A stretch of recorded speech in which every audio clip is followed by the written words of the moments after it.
Hey guys, it's M4J here, and welcome back to the M4J network here on OpenTTD. Now, last time out, we finished off the construction of the Blue Lagoon Railway that now links up St Halter, where it links up with the North Valleys line, right the way down to... I've forgotten the name of the station now, but it's on the west coast. That's good of me, isn't it? What a great start to the video that was. But yeah, it's down on the west coast.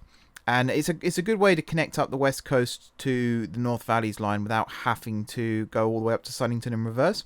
Although I imagine more people will still go up to Sunnington in reverse because I think it is actually faster. Speed limit currently on the Blue Lagoon is limited to 30. I am actually tempted to drop it down to 25, maybe even 20. But we'll see about that in the future. Right now, though, we're moving on to standard gauge heritage railways, which is what I said we'll be doing last time out, and here we are in fact doing it. So this one here, I'm trying to remember the names of them in fact. One of them is the Little Slinfingford Lake Railway, I think it was, and the other one is the South Coast Steam Railway. So I believe this is the Little Slinfingford Lake Railway. You'll see why in a little bit. It does wrap around the lake. And then the second one runs down to the south coast. It joins up at Inveningston. In fact, I can show you. Yeah, in the top left corner, is it Inveningston on Sea? Inveningston something or other. That's where we run to. Now I'm using, I believe, BR stations to create these stations. I think they look quite good actually for heritage style stations, and I'm pretty happy with this actually. I've wanted. When I first brought back the M4J network, I did want to go back to the age of steam and then slowly progress forward, but I didn't want to have to de-electrify all of the mainline routes and then re-electrify them.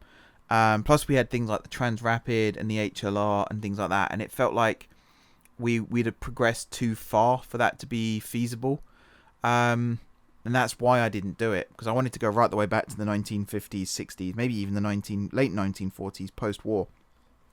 But we ended up not doing that. But we can do it through the route, through the heritage movement. And this is something I don't talk about much. I started mentioning it a little while ago when Metrolink announced plans with the East Lancs Railway, and I mentioned that again last episode. So I'm not going to go over that again this time. But my first taste of railways was going to the Severn Valley as a kid. I think I was like 3-4 years old, something like that. And being taken to the Severn Valley Railway for the first time and seeing my first steam locomotive.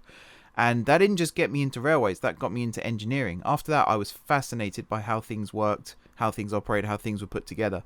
And that really set me off on the path that I ended up on to get into engineering and to end up doing my... It's going to sound really weird, but it got me into engineering into uni on an engineering scholarship. I ended up graduating with a degree in interactive media design. So it went off on a bit of a tangent, but we still started off on the right lines. But everything I know about engineering all comes from those experiences as a kid, and growing up idolizing people like Isambard Kingdom Brunel and George Stephenson, Robert Stephenson, Richard Trevithick, can never say his name. It was always that kind of thing. That's what I was always interested in. So heritage railways do mean a lot to me. I'm not into them as much now as I was in the past, but I will always go to one if the opportunity arises, because they do still mean a lot to me.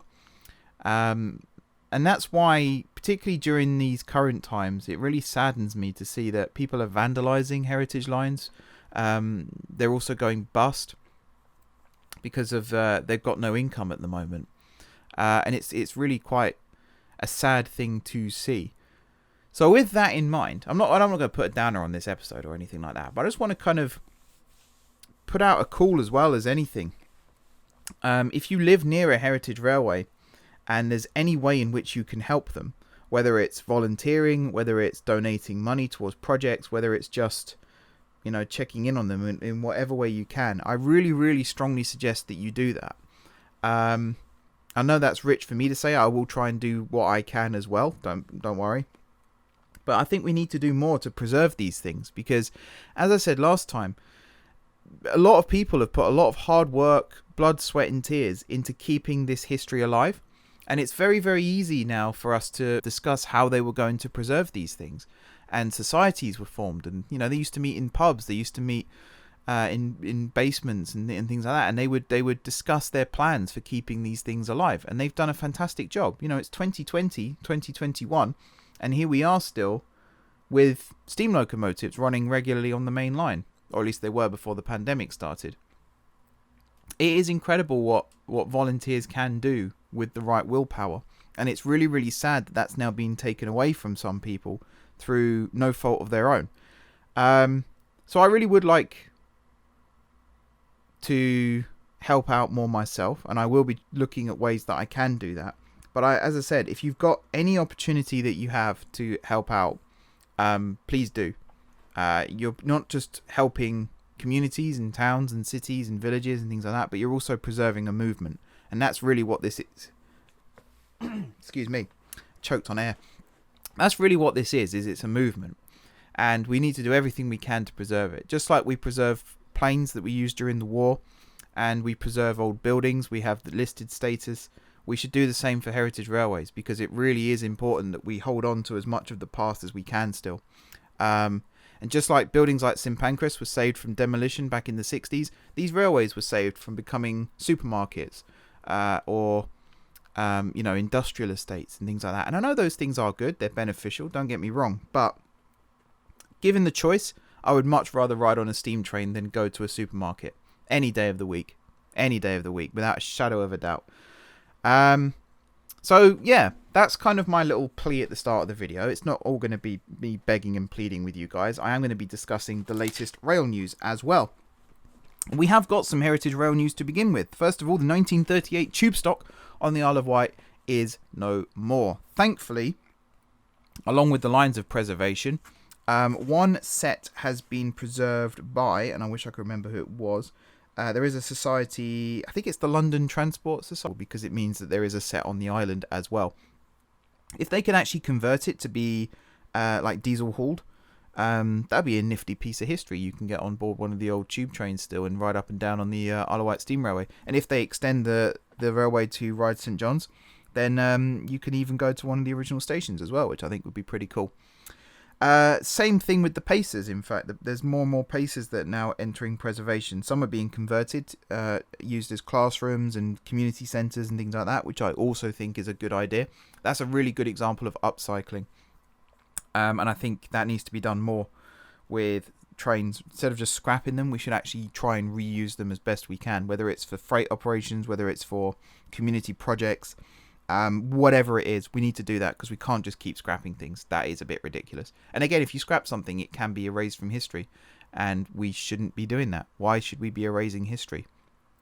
There's a lot of history now that it's like it never happened, which is really, really sad. Sticking with the Isle of Wight theme, Calbourne, the steam locomotive, is back. I remember Calbourne as a kid. It's kind of the it's the flagship loco, really, of the Isle of Wight Steam Railway, and it's been through so many periods where it didn't look like it was going to run again, and then they've managed to raise the money to do the refurbishment and the overhaul. And I think it's again important that we hold on to these things for as long as we possibly can. So that's really, really good to see. There was another point I was going to make. Oh yeah, okay, so this is a slightly contentious point. I'll get to that in a little bit. Going on to more modern news, Eurostar is currently in trouble. Passenger numbers are down by 94% because of the pandemic, and that is ridiculous. You think Eurostar is quite a heavily used rail link anyway, between London, Paris, Brussels, Amsterdam, and the fact that only 6% of the previous passenger numbers are currently using it, that is not sustainable as a business model. What's even more ridiculous is because I think the French government own 54% of Eurostar, and I don't think the British government has a stake anymore. If it does, it's through a private company. No one wants to take ownership and bail them out, which I think, again, is really, really stupid. Eurostar was the catalyst for this long-distance passenger travel that is now forming overnight rail and things like that again. It's intercity travel at its best. You don't have to drive out to Heathrow, fly to Charles de Gaulle, and then take the train back into the city. You can literally go from St Pancras to Gare du Nord in 2 hours, city centre to city centre. Why would you risk losing that? I don't get it myself. It's really, really stupid. Hopefully someone pulls their finger out and actually does something about it, and it can be saved. Whether that's a collaborative project between the UK government and the French government, or whether that's someone else steps in and buys the company out, I don't know. I'm not that into economics myself. I couldn't possibly tell you. But something has to change here, because clearly this is an unsustainable model. What was the other bit of news? There was some other important bits. I'm going to skip back to the heritage stuff actually in a second. Let's have a look at that now, in fact. Why not? So one of the things I wanted to talk about today, before I got my my latest news updates, I want to talk about new build projects in the heritage scene. I like this idea of we have one of every locomotive that was built. I think that's a really good way to preserve our history. But what I think is a little bit strange right now is there are so many examples of last engine standing for different classes that are currently rotting in sidings or left in fields or sitting outside the shed in the cold and the wet that are nowhere near getting up the priority list in terms of overhaul. And yet we have these societies that are also focusing entirely on building new locomotives from scratch. Now, I'm not against the idea, as I said, of building new locomotives. I think it's cool that we are doing that. But would it not be more beneficial to actually focus on the ones that are already on wheels and try and get those running first? There's a lot of heritage railways that are struggling for locomotives, and there are a lot of heritage railways that have locomotives that are just sitting there not doing anything. Excuse me. Surely we can kill birds with stones here and actually fix both problems. We can have locomotives sent from one railway to another, whether it's on hire or permanently, overhaul them, get them operational, and fix the problem, basically. And I know I'm paraphrasing it here. I know it's not as easy as that, but that is a good starting point. There are lots and lots of railways at the moment. I mean, even the West Somerset Railway, that's probably the biggest one in this hole right now. Financial ruin is knocking on the door pretty much every single day for a lot of these railways, and there are so many ways that we can fix the problem, and we're just not doing it. And as I said, it's good that we've got like the Prince of Wales project and the, is it an A1? Not an A1. P2. Is it Manchester United or something? I can't remember what they're called now. I try and keep up with them all, but there are quite a few going on right now. I think it's the A1 Steam Trust are building the P2. That's what confused me. And we've got, in fact, that might be Prince of Wales, thinking about it. And I know there's a couple of GWR locos being built, and there's a few other projects going on here and there. And I think it is good because there's no examples of these locomotives in preservation. They were all scrapped. So I think it is good that we are rebooting those. But for me, they will never be the same as if we'd have preserved them back in the 60s. And again, that's a contentious point. But I don't consider Tornado to be a heritage locomotive. I consider it to be a new build locomotive. It's actually one of, at the time of its completion, it was newer than Electra Stars, Turbo Stars, Networkers. It was more recent than the Eurostars even. And for me, it's a steam powered modern loco. That's it as far as I'm concerned. It's really nice to look at. It's really nice to listen to. And I imagine the steam smell is still as glorious as it ever was. But it just doesn't have that sense of nostalgia for me. And I wasn't alive in the 60s. I was born in the 90s. So I wasn't there when these things were running for real. But I've seen preserved examples of the locos that were running back then. And you can kind of tell, there's little bits and pieces on them that don't work as they should. They're not always reliable. They're inefficient. And that's what makes them special. And if you have something that was just rolled out of a factory a few years ago, after a while, yeah, it'll run into some problems. And we know Tornado's had its problems over the years. But it's not got that same feeling for me. Like if something breaks on Tornado, they probably have the mold set up approach of machining something from scratch and making it exactly fit that locomotive. And that's something else that the old examples have, the new ones don't, is back then a piston rod might have only ever fitted inside that cylinder case because of the way they were manufactured. That particular rod was designed specifically for that case. These days, everything's done to standard sizes. And I know that when they built Tornado, there were certain parts that aren't prototypical. They were actually custom made for the project in order to increase efficiency, in order to get the project actually completed. And I'm not taking anything away from what the people who worked on these projects have done, because I think it's incredible. They built a new steam locomotive from scratch. That is something you've got to applaud. And as I said, Tornado is a fantastic example of how to bring back history, but it's not a good example of how to preserve history. And I think that's where we are right now. And I read this in my magazine a few years ago. How have we got to this stage where we have people complaining that they don't have enough resources, but if you actually look at the bigger picture, they have got the resources, but they're not on hand ready to go, and therefore they've been discounted. That to me just doesn't make much sense. So I'm not a huge fan of that either. But again, I'm just an outsider looking in. I don't know the full story. Anyone who has worked on the heritage scene and wishes to set the record straight, please do get in touch. It's not going to be a debate, don't get me wrong. I want to hear your side of things, because there could be a very, very good logical reason as to why it is what it is. But for me, on the outside looking in, it really does look like we're just forgetting the bigger picture, and we are just saying, you know, stick that old loco in the siding, we don't need that anymore, let's build a new one from scratch. And that, again, can only be sustainable for a certain amount of time. In fact, I'm literally looking at something here. Frames cut for LNWR George V recreation. And it just doesn't look... It just doesn't look old. It doesn't look preserved. It doesn't look like a steam locomotive to me. It just looks like... I don't know. It looks like a loco powered by steam rather than steam locomotive. Hopefully that makes sense. Maybe it doesn't. Maybe I just sound like an absolute weirdo. Also the fact that there's all these projects that are raising money, whereas you could raise money to preserve what you've already got. It kind of feels like if you have a building in central London that's been around since Tudor times, and you decide you don't want to preserve that building anymore, so you knock it down and then you build an exact replica of it in its place, but with new components. On the surface, you have a Tudor building, but we all know that it isn't. We all know it was built last week. I guess that's the best way I can explain it. I don't really know. To go back to the video again quickly, once I've cleared my throat for like the 16th time today. This is the South Coast Steam Railway.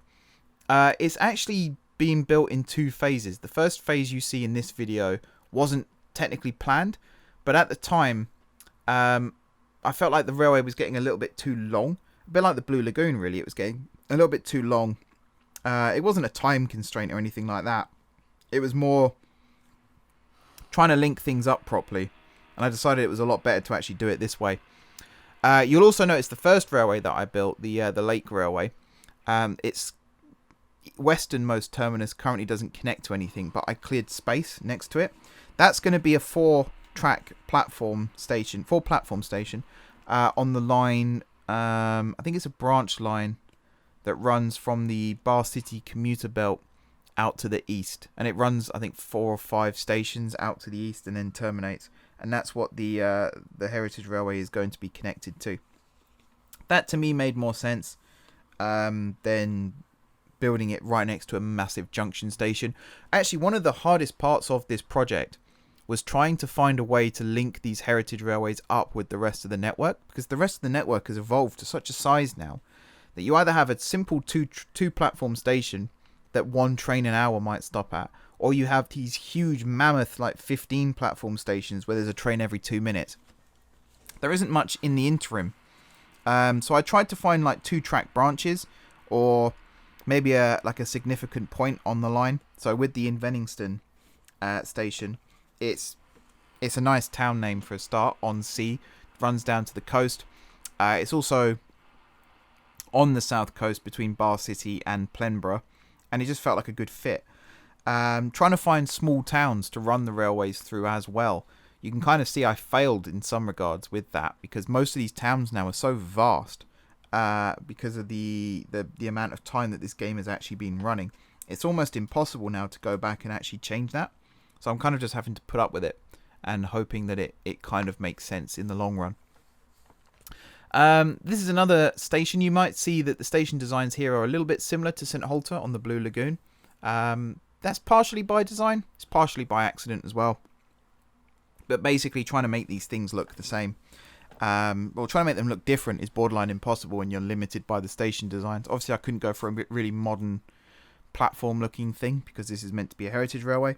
So it had to be this or nothing, basically. And the design is quite simple. It's to allow locos to run round through the center track. I've used this design a lot outside of OpenTTD as well. I used to use it on Train Simulator and trains. So it's nothing new for me. Might be new for you guys, but it's nothing new for me. And from a design point, it just makes sense to have that extra road in the middle. To basically, you can have both platforms occupied and still be able to run around locomotives.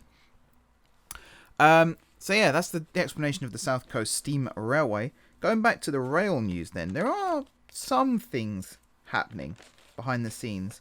Rail news right now is pretty stagnant because of COVID. I forgot the word then. Because of COVID. It's not... Some things are happening, some things aren't. One of the big news points for me was the east leg of High Speed 2 has now been safeguarded. It still doesn't guarantee that it will ever get built, but considering there were talks about it being scrapped, it is good to see that they are still at least considering it. I think safeguarding the route, even if Phase 1 opens in 2029, Phase 2B might open in 2036. Phase 2A might not get built until the 2040s, but just having that route safeguarded still and trying to keep it safeguarded for as long as possible makes a lot more sense to me than safeguarding it now, then giving it up, and then in a few years' time having to knock down buildings to build it because we changed our minds. That would be really, really stupid, and actually that is something that we are very, very well known for doing. So, if we could avoid that, that would be great. Hopefully you can't hear that drilling noise outside. I am just going to very quickly run and shut my window, though, just in case you can.